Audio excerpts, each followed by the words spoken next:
दशकों बाद भी बापू की विरासत को सहेजे हुए गांधी का गांव, आइए हम आपको एमपी के सुलखमा गांव की कहानी विंध्य किरण के माध्यम से समझाते और दिखलाते हैं।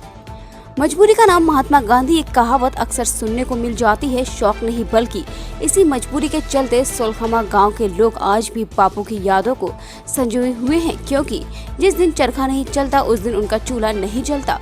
इसे लोग गांधी के गांव के नाम से भी बुलाते हैं। एक ऐसा गांव जिसे गांधी का गांव या गांधीवादी नाम से भी लोग जानते और बुलाते हैं। इस गांव का असली नाम सुलखमा है। इस गांव के निवासी आज भी चरखा चलाते हैं। इसी चरखे से इनकी जिंदगी चलती है। जिस दिन चरखा नहीं चलता उनके घर में चूल्हा नहीं जलता। एक हकीकत ये भी है कि जिसे लोग बापू का आदर्श बताते हैं वो इनकी असल मजबूरी है। सरकार इनके स्वावलंबन की बात तो खूब करती है, पर आज तक इनका सहारा गांधी जी का चरखा ही बना हुआ है। यही वजह है कि ये लोग शौक नहीं बल्कि मजबूरी में चरखा चलाए जा रहे हैं। जिस मोहनदास करमचंद गांधी को लोग महात्मा के नाम से जानते हैं, 2 अक्टूबर को उन्हीं की जयंती है, इसलिए इस गांव का जिक्र भी जरूरी है, जो 75 साल की आजादी में भी गरीबी भुखमरी से आजाद नहीं हो पाए हैं। संस्कृत भाषा में महात्मा का अर्थ महान आत्मा होता है। ये सम्मान सूचक भी होता है। महात्मा गांधी का जन्म 2 अक्टूबर 1869 को गुजरात के पोरबंदर में हुआ था, जबकि 30 जनवरी 1948 को दिल्ली के बिरला भवन में नाथूराम गोडसे ने गोली मारकर बापू की हत्या कर दी थी। महात्मा गांधी के जन्मदिन को गांधी जयंती के रूप में मनाया जाता है, जबकि दुनिया इस दिन को अंतर्राष्ट्रीय अहिंसा दिवस के रूप में मनाती है।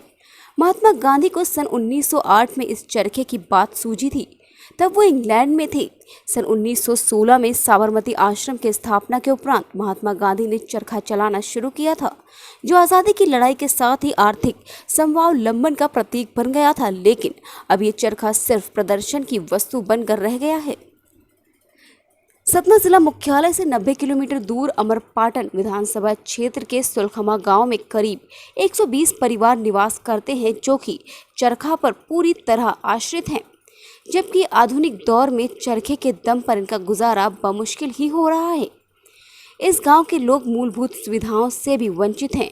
पुरानी परंपरा पर आधारित ये रोजगार अब दम तोड़ता नजर आ रहा है। कारण यही है कि चरखे से सूत काटने के बाद भी यहाँ के लोगों को वाजिब मेहनताना नहीं मिल पाता है, जबकि यही चरखे देश के ज्यादातर संग्रहालयों में प्रदर्शन की वस्तु बनकर रह गया है। जबकि ये चरखे की खटर खटर की आवाज से 120 परिवार को 2 जून की रोटी मैसर होती है। शौक नहीं मजबूरी में ये परंपरा को संजो रहे हैं लोग। ग्रामीण की माने तो इस चरखे से कंबल, टाटपट्टी, बैठकी जैसी चीजें बनाई जाती हैं। एक कंबल को बनाने में करीब 15 से 20 दिन का समय लग जाता है और 300 रुपये लागत भी आती है, जबकि तैयार कंबल मुश्किल से 500 से 600 रुपये में ही बिक पाता है। महीने में करीब 2 से 3 कंबल तैयार हो पाते हैं। ऐसे में बड़ी मुश्किल से इन परिवारों का गुजारा हो रहा है। मजबूरी में ही सही, पर ये लोग आज भी इस धरोहर को संजोए हुए हैं। यदि सरकार इन्हें कच्चा माल और बाजार उपलब्ध कराने के साथ ही इनको मदद मुहैया करा दे तो इनका जीवन आसान हो जाएगा और ये परंपरा भी जीवित रहेगी।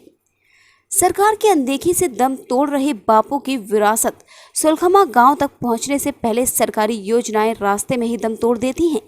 यहाँ शिक्षा, स्वास्थ्य, सड़क जैसी सुविधाएं आज भी दूर की कौड़ी हैं। जिला प्रशासन और जनप्रतिनिधियों के सुस्त रवैये के चलते इस गांव की दुर्दशा जस की तस बनी हुई है। वक्त के साथ अब ये विरासत कमजोर होने लगी है, क्योंकि चरखे से बने कपड़े से उनका घर नहीं चल पाता है।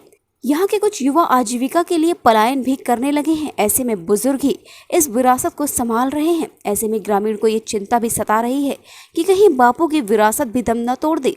साल 2019 में जब विंध्य किरण ने प्रमुखता से इस खबर को प्रकाशित किया था, तब तत्कालीन कलेक्टर डॉक्टर सत्येंद्र सिंह ने सुलखमा गांव में जन चौपाल लगाई थी और लोगों की समस्याएं सुनी थी और जल्द ही उसके निराकरण का आश्वासन भी दिया था। इसके बाद भी हालात वहीं ढाक के 3 पात जैसे ही हैं, क्योंकि कलेक्टर का तबादला भी हो गया था। मौजूदा कलेक्टर इस बारे में बात करने के लिए राजी ही नहीं है। बड़ी बात यह है कि ये गांव अमरपाटन विधानसभा क्षेत्र में आता है। वर्तमान में अमरपाटन विधायक रामखिलावन पटेल राज्य सरकार के पिछड़ा वर्ग आयोग के राज्य मंत्री हैं। इसके बावजूद भी पिछड़ों का ये गांव पिछड़ता ही जा रहा है। अब सवाल यह है कि आखिर शासन, प्रशासन और जनप्रतिनिधियों का ध्यान इस ओर क्यों नहीं जाता है। विंध्य किरण के लिए एडिटर महफूज खान की ये स्पेशल रिपोर्ट। चरखा गांधी जी से चला। अब चरखा कहीं जैसे सीखिन, गांधी जी के चरखा से सीखिन। अब हम बुजुर्ग लोग ये ऊपर से पागे अब करत है आए हैं, हमहू सीख ली हन, अब वही को करते हैं। कितनी आमदनी हो जाती है आप लोगों की? आमदनी कुछ नहीं हुए भैया, आमदनी 15 दिन माही बनायन, घर बच्चे सब लगे रहते वहीं माही, औरतें सूत बनाती हैं, ऊन धुन करती हैं, हम बीनते हैं, यह करते हैं। सब जन भिड़े रहे आन तो 15 दिन में एक ठे कमरा, 10 दिन में एक ठे कमरा बनान, तो 6-7 का बेचन, तो हमको क्या पड़ता है, कुछ नहीं पड़ता। इसी कारण सब घर के बच्चे भाग रहे हैं बाहर। भाग रहे हैं सब बाहर। सीख गांधी जी से मिले हैं, फिर हमारे बुजुर्ग लोग करते रहे हैं तो हम भी करवाते हैं उनके साथ में। कब से आप कर रही हैं? शादी के पहले से या बस? हो या शादी के पहले भी करवाते रहे हैं, फिर शादी के बाद यहाँ भी आए हैं तो करवाते रहे हैं। हमारे सयान लोग करते रहे हैं तो साथ में करवाया करते रहे हैं, काटते रहे हैं सूत और बिहानते भी रहे हैं। महिलाएं का काम क्या होता है? काटना और ऊन बिहानना, सूत काटना। फिर उसके बाद पुरुष फिर करते हैं।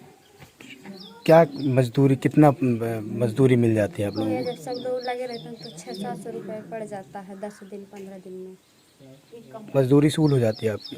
नहीं, मजदूरी कहाँ शुरू, जब 10 दिन 15 दिन काम करे, जब बिकता है एक ठो कम्बल, यहाँ वहाँ लेके जाते हैं, घूमते हैं बाजार में, यहाँ ये गांव से वो गांव, जब बिकता है।